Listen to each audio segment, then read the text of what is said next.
In this Pillars of Eternity 2 Deadfire build guide, we're going to be taking a look at the Cleric class, which is a mixture of fighter and priest. I'll be providing information on attributes, weapons, armor, and most importantly, what abilities to take and how to use them. Please keep in mind that this is my Cleric build, and there are plenty of ways you can build this class, and this is not the only one. If you're new to Pillars of Eternity 2, or you just love creating characters as much as I do, then this guide is for you. Note, this build is updated to the 1.2 version of the game. The Cleric uses the offensive and defensive buffs of the priest and pairs it with the combat prowess of the fighter class. Together you get a formidable combination of both offense and defense that can take on lone enemies or swaths of foes easily. For those of you who just want to look like a badass while smacking things in the face as hard as you can, then this build is for you. This Cleric build utilizes the spiritual weapon of the priest in order to do insane damage to all enemies struck. When combined with the cleaving stance of the fighter, whenever you down an enemy you deal damage to one enemy near you. This makes it easy to finish another target and repeat this process. In addition, Clear Out will allow you to strike all enemies near you, prompting further cleaves with your sword. In short, you can make quick work of many enemies in a very short span of time. For the fighter subclass, I chose Devoted for the increase to crit damage and penetration. Since we'll only be using the Spirit Greatsword of the Berath Priest, there is no need for any other weapon type. The extra penetration also helps with the weak amount Greatswords usually have, even though they have been increased by 1 in patch 1.2. This was a pretty easy choice. For Priest, I chose Berath in order to gain access to the Spirit Greatsword, which not only looks badass but hits like a truck. The plus 20% damage dealt as Corrode comes into play after all other damage calculations, making this weapon hit harder than most in the game. I considered playing a Whale Priest for the Rod AoE weapon ability, however you can't trigger cleaves with it, so I went with Berath. The Cleric will be using the Spirit Greatsword of the Berath Priest, which you gain at level 4. It scales with your power level, so anything you can do to increase this helps the general performance of it. It will have about the same damage, accuracy, and penetration as other weapons of your level, just with the plus 20% damage as Corrode added on top, which is a good amount. Keep in mind that this will increase if you follow the alignment of Berath to a total of 30%. You can pretty much use whatever armor you want with this build. Fighters reduce some of the penalty you take from wearing light or above with the passive Armored Grace, and you don't need the fastest action speed in the world with this build. I would suggest either light or medium, as you don't have a whole lot of ways to buff your armor. You will also gain a recovery time reduction when you upgrade to Mob Stance, so you'll be attacking faster later in the game. In this section we're going to cover the must-have Cleric abilities for this build. You are free to pick and choose which you want outside of these because everyone's style of play is different and there's no perfect way. However, these ones will be needed for this build to work effectively. Fighter abilities. Disciplined Barrage. This ability increases our perception and converts 50% of grazes to hits. This really boosts the overall performance of the build and helps with generally low accuracy that you get from two-handing. Knockdown. This ability isn't that great, but it does add plus 10 accuracy and interrupts the target. In addition, it allows us to take Mule Kick later on, which is what we're really after. Fighter Stances. These stances become available at level 4 and you want to get them ASAP. Cleaving Stance is amazing with this build, so you want to use it as much as possible.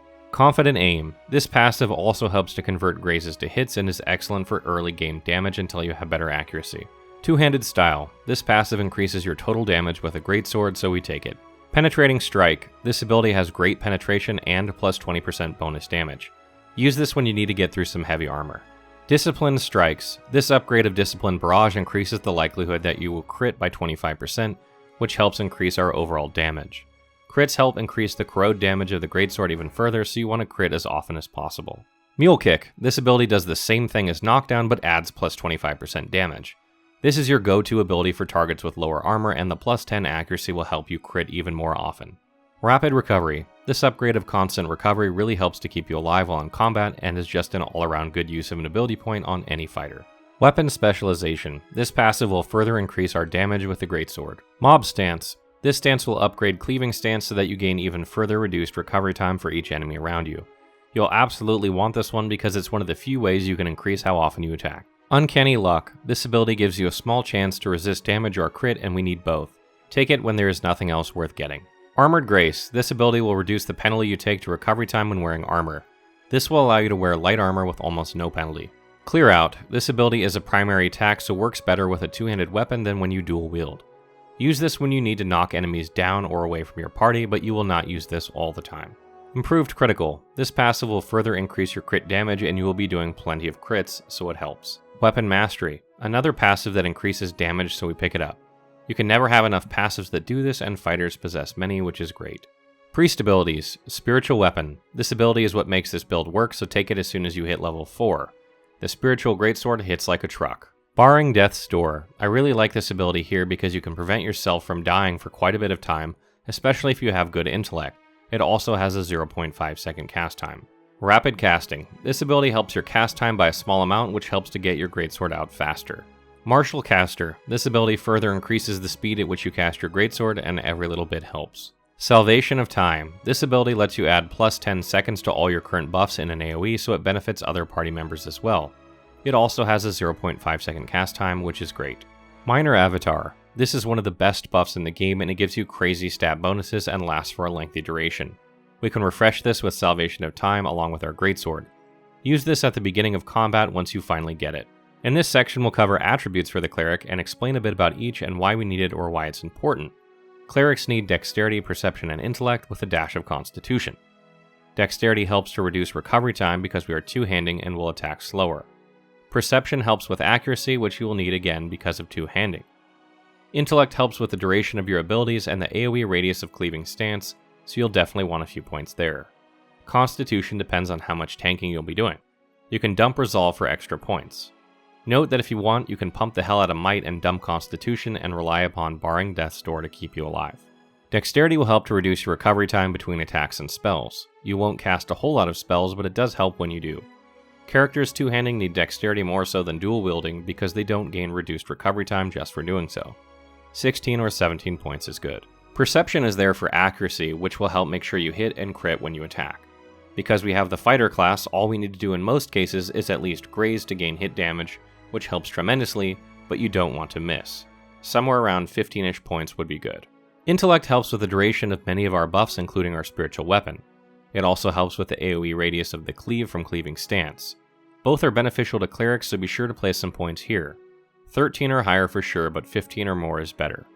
Final tips. Clear Out is the best ability you can use with this setup because it hits multiple targets, and if you down one, then you get an AoE which can down another, and so on and so on. You'll want to use this when facing large bunches of enemies all grouped together, but it can prevent cleaves if you knock them too far away. I like to use this as an opener to soften up targets before switching to Mule Kick or Penetrating Strike. Fighters, like rogues, have no real way of replenishing their resource, so they tend to run out of it fast. Remember to use Empower to gain back half your max discipline when you run out, so that you can keep swinging away. Clerics have excellent burst damage, so you want to kill things as quickly as you can, and finish the fight auto-attacking that one last guy if you have to. When you begin combat, you want to buff with Minor Avatar first once you have it, as it will increase the duration of all your other buffs you cast after due to increased intellect. Then cast your spiritual weapon and then Discipline Strikes. This is an excellent time to cast Salvation of Time, as you will enhance the duration of all of these buffs by around 25 seconds if you have 20-ish intellect. Keep in mind that Salvation of Time will buff the duration of constant recovery as well, so you will gain additional healing over time. Lastly, always target the enemy nearest you with the least health so that you can trigger an additional attack as soon as possible. Be sure to pause and ascertain which is the weakest target and switch to it as often as you need. It's worth doing even if you have to disengage because it will increase your overall DPS tremendously. Stay tuned for more Pillars of Eternity 2 build guides throughout July as we make some more specific guides covering some of the most fun and interesting combinations we can find. If there is a specific combination you'd like to see, please post in the comments and we will do our best to accommodate.